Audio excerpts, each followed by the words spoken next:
Hi, I'm Dan Comiskey. Welcome back to Connecting the Dots. Today we're lucky enough to have Alysson Storey with us. She's running for council in Chatham-Kent. And Alysson, thanks so much for coming. And thanks for having me. You have a bit of a history in politics in Chatham.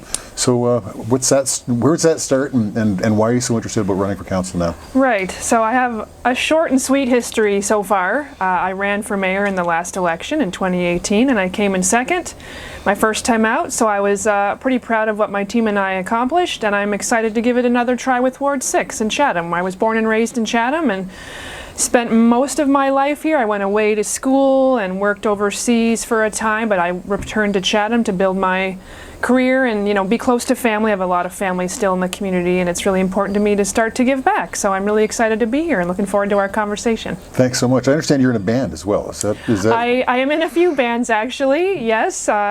There's actually a really great music scene in Chatham-Kent, and I'm in a few bands with some very talented musicians, and that is it's a lot of fun for me to blow off steam, and one of my real passions is arts and culture, and especially music. So yeah, lots of fun. Awesome. Yeah. Awesome. Well, thank you very much for that. Okay, so we'll get started with some of these questions, and just Sure. to kind of preface my first group of questions. In March of 2022, Council decided to move the temporary emergency shelter the temporary emergency homeless shelter to a former elementary school on Murray Street, about 3 blocks down that way. Without consulting the residents in the neighborhood, no public meetings prior to council decision, no open houses, no surveys, no direct communication with residents at all prior to approving the staff recommendation. Even 23 deputations asking for prior public consultation were ignored by the majority of council and the mayor. So this, obviously, for the people in this community is a hot button issue. How would you ensure proper prior consultation takes place in this kind of situation? Well, this is a great question, and this is a huge gap that was missing in this entire process for this project. So what's interesting is that we don't actually need to reinvent the wheel with this. We have public consultation processes that we already follow with the municipality, and I'll give you a quick example.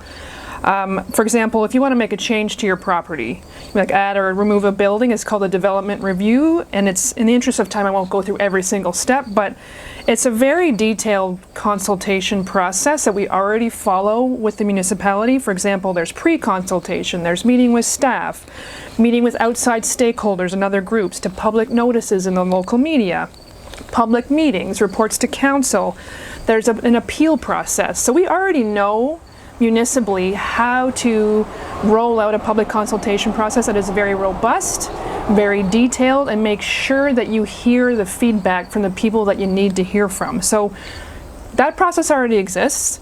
I think it would be very easy to roll that out for any number of different subjects across the municipality that should require public consultation. And I would like to see that in the next term. Let's learn from the mistakes that were made in the past, and let's try and improve that process to make it better, because we already have that process rolling in other sectors of the municipality. Let's do it for this as well. So, and obviously a hard question for you to answer, but that there is a process in place that should have been followed, and why would it have been ignored? You know what? Not being on council in the last term, I can't speak to why that was ignored.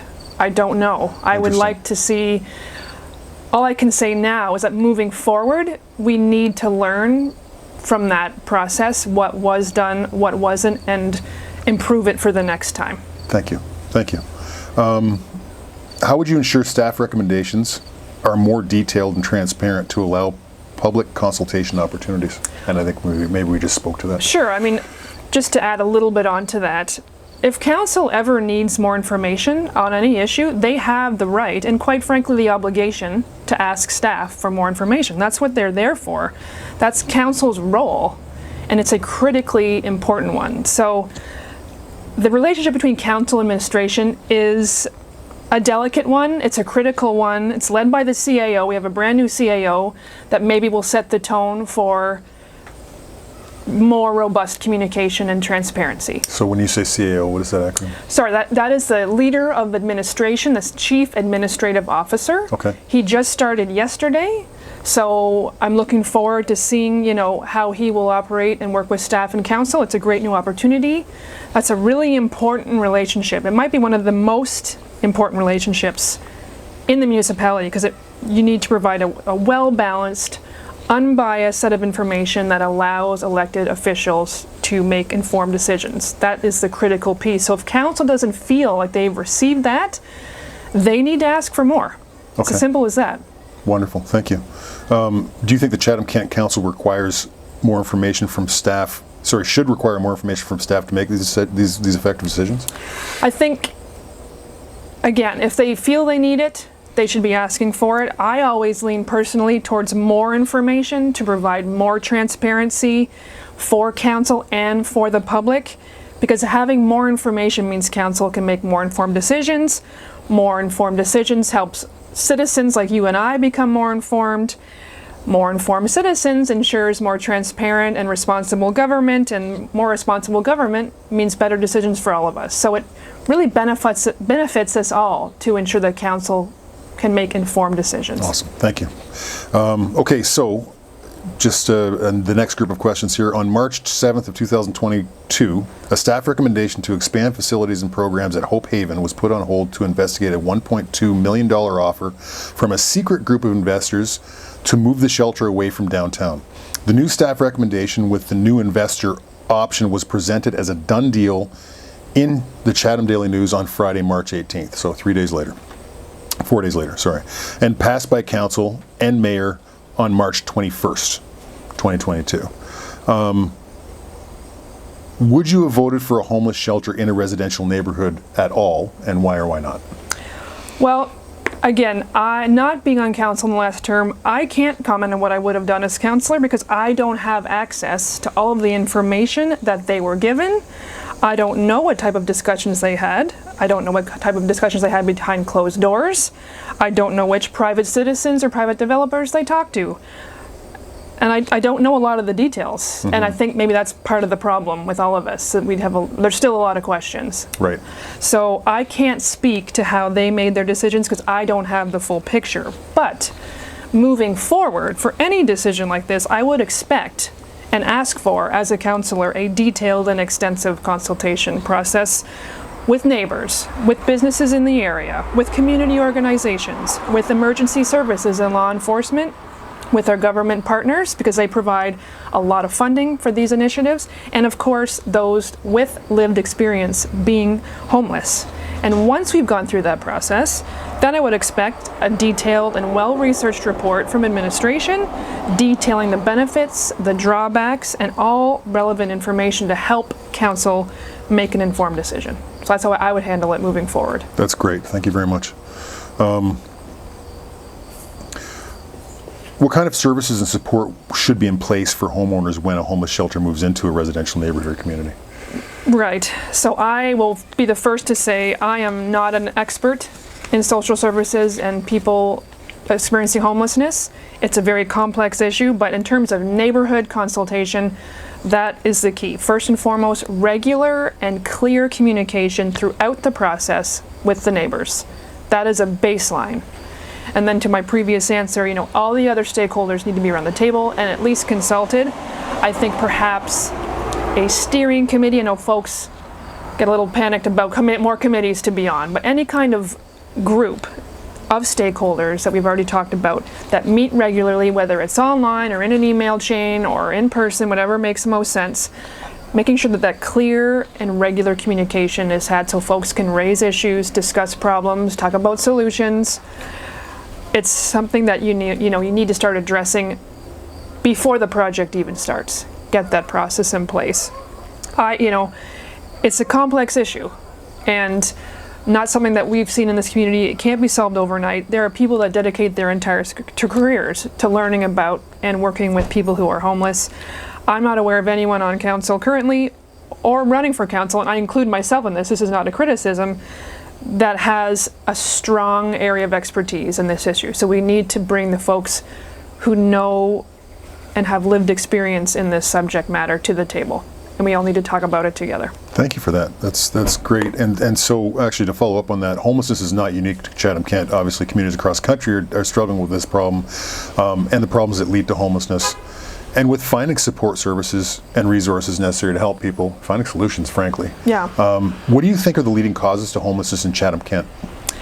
Well, again, there's no single reason. why someone becomes homeless in Chatham-Kent or anyone else. And I think we need to really lead with empathy and compassion, because these are difficult situations. No one wants to be homeless. This is not something anyone chooses to be. So I think there is a variety of issues that often become a vicious circle, and when they all come together, it often can result in you losing your home. So losing your job, cost of living. I mean, that is something we can all relate to right now, or, you know, the cost of gas, the cost of housing. There is a massive increase in costs across the board, across, you know, grocery buying.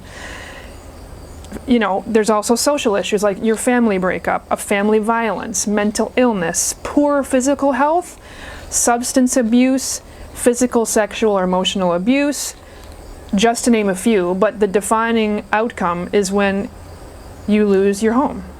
And it becomes a vicious circle. For example, if you lose your home, you can't, and you become homeless, you don't have an address for your resume to find a job. You don't often have a phone to connect with prospective employers or for them to call you.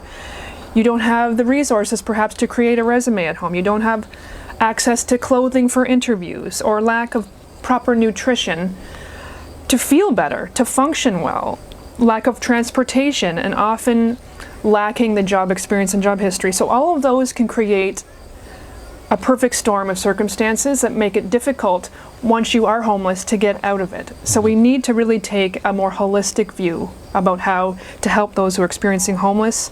In Chatham alone, we have a vacancy rate of 1.2% in rental housing. That's just about zero, right? Yeah. So we're talking about even those of us who have the means can't find affordable housing or rental accommodation. So if those of us who have the means can't find it, how is someone who's already struggling going to find it? So we really need to tackle this in a more holistic way, but the bottom line is it's complicated. It's rarely one specific cause, and it is a complex issue that requires a network of resources and a multifaceted approach if we want to end homelessness once and for all. I think it's possible. I really do. There are some really exciting projects happening in Canada that are becoming very successful, and I'll mention one in Edmonton called the Housing First strategy. And it originally was an experiment. It was a pilot project that's now actually become a regular part of the city's social services system. And they view housing as a form of harm reduction, which is an interesting approach. Usually once someone is away from, which often violence and stress of street life, they want to fix other parts of their life, and they have the ability to. So they basically have a list of those individuals who are chronically homeless, names and basic details, and allows them to quickly prioritize who needs help the most. The program has an 85% retention rate. Oh, wow. And this is proven. They're measuring the data here. It's funded by all three levels of government, so that's critical, and it's reduced homelessness in the city by 43%. These are real numbers. These are real people's lives being affected, and Edmonton is doing it. So why can't we look to other communities and see what solutions are working for them and try those in Chatham-Kent? Wonderful. Thank you very much. You've answered all my questions. Oh, well, great. I appreciate the discussion. It's something that I really believe strongly in, and one that we need to address. Yeah, absolutely. Would you, is there anything else you want to add? Like, you've got an opportunity here. This, obviously, the people will be seeing this. Is there anything else you want to add to the residents of Chatham-Kent? Absolutely. You know, I think this has been a really difficult couple of years for everybody. We're tired. We're exhausted. Everyone's been through a lot. A lot of us have struggled with a lot of different things. The pandemic really made so many challenges so much worse. But what I will say is that voting in this election is critical. We have major issues coming up in this next council term that will impact virtually every single resident of this community. And the election's coming up next month. October 3rd is when it is online voting, so there's really no excuse anymore to not vote. You can vote online, you can vote in person. There's lots of different ways. ckelections.com is the website. Please make the effort to vote, because there are issues that are coming up that are going to affect us for generations to come in this term that need the input and the observation and the eyeballs of taxpayers on them. So that's all I would really emphasize, is that this is a really important election. What do you see coming up? I see, well... Sorry to throw another question. No, bring it on. Bring it on. That's what I'm here for. You know, The lease on the temporary shelter comes up in May of 2025. We need to start talking about that now.